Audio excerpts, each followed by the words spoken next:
함께 만드는 언론 미디어 협동조합. 여기는 국민TV.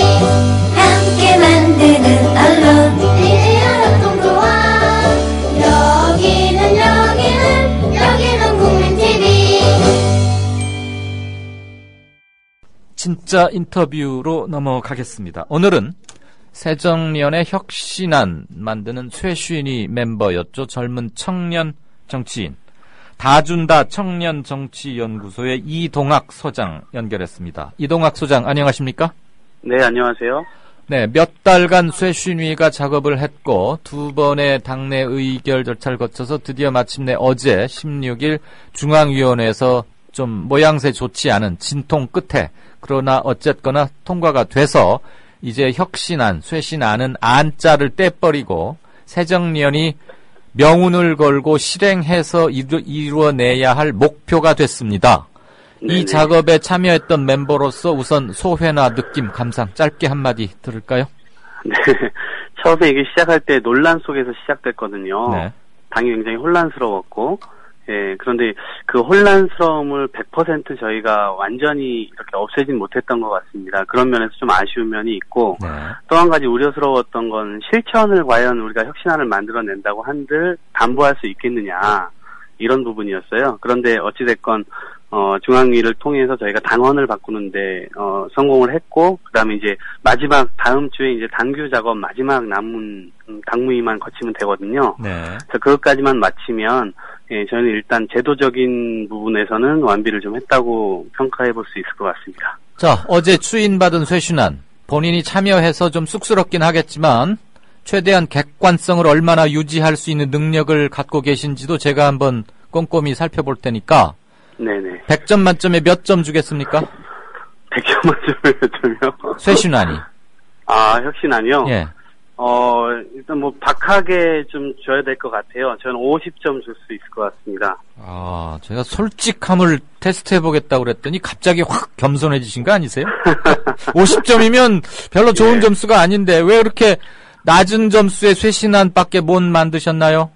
아, 이 쇄신안으로 사실 모든 걸 혁신할 수 있다, 이렇게 보지 않기 때문이고요. 네. 아까 말씀드렸듯이 혁신을 담보할 수 있는 것, 그것은 저희가 제도적으로는 박아놨지만, 결국에는 실천이 가장 중요하다. 그래서 나머지 절반은 결국 실천을 통해서 이룰 수밖에 없다. 그래서 50점을 줬습니다. 과연 정치 네. 후보자답군요. 말씀을 아주 기가 막히게 즉흥적으로 잘하시네. 그러니까 네.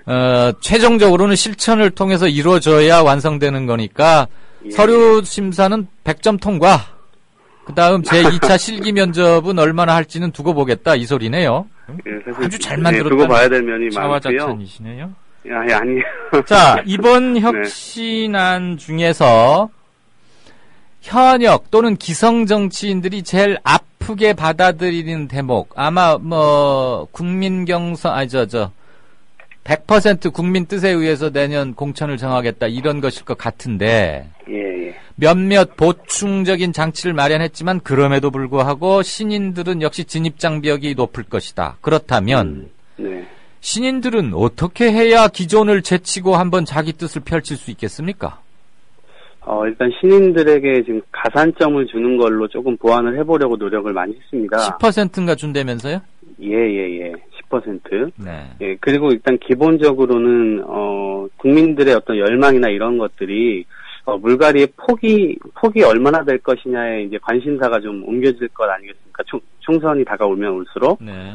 그리고 현역에 대한 어떤 이 피로감, 이런 것들이 좀 있기 때문에, 신인들은 사실 그 부분이 현역들의 약점이기 때문에, 그 부분을 잘 돌파해내고, 그 다음에 이 가점을 좀 잘 이용해서, 도전을 좀 명확하게 좀 해야 되지 않을까.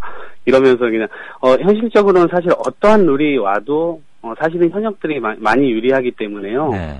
그런 부분들은 좀, 저희 신인들이 좀 많이 이렇게 도전을 해서 이겨내야 된 과제가 아닌가 이런 생각이 듭니다. 우리 이동학 소장도 출마할 뜻을 갖고 계십니까?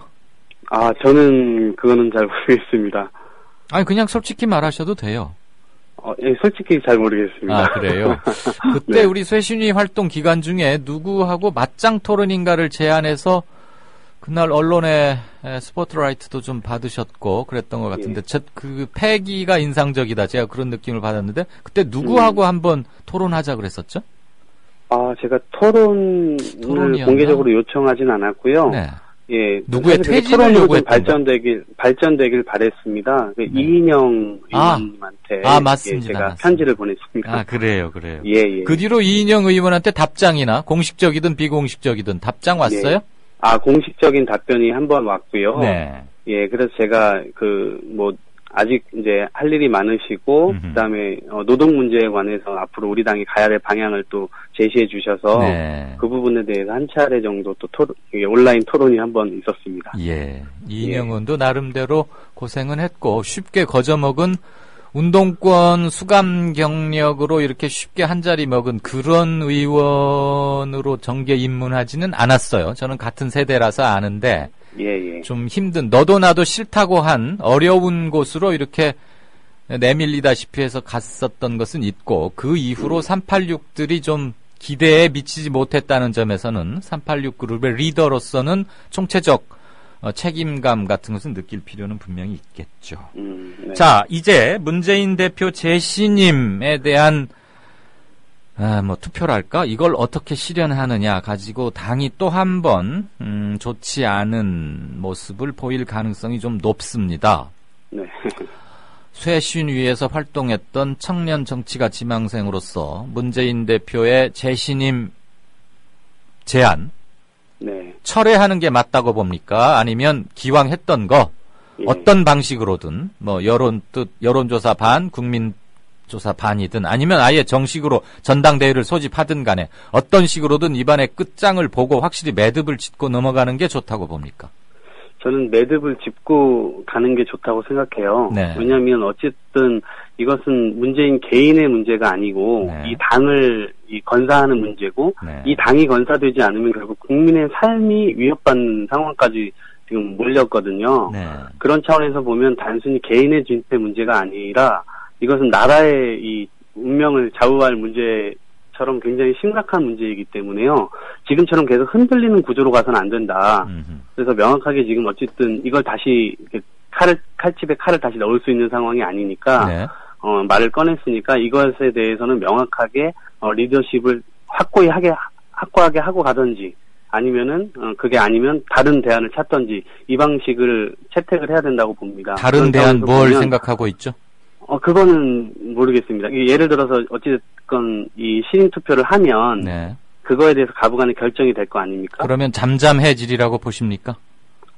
어찌됐건 국민적인 열망이 다시 나타나거나 아니면은 실망으로 나타나면 한 번 정도는 이게 털고 가는 계기가 생길 네. 수 있다고 봅니다. 문재인 체제로 더 가든 아니면 당이 문재인 체제를 정리를 하고 다른 체제를 받아들이든. 알겠습니다. 예. 가부간의 분명한 매듭을 한번 짓자 이런 뜻으로 예. 이해하겠습니다.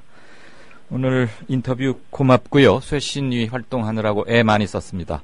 앞으로 네. 청년 정치지망생 이동학의 앞날에도 서광이 깃들기를 바랍니다. 고맙습니다. 네, 고맙습니다. 국민라디오 팟캐스트 응원하는 가장 쉬운 방법 아시나요?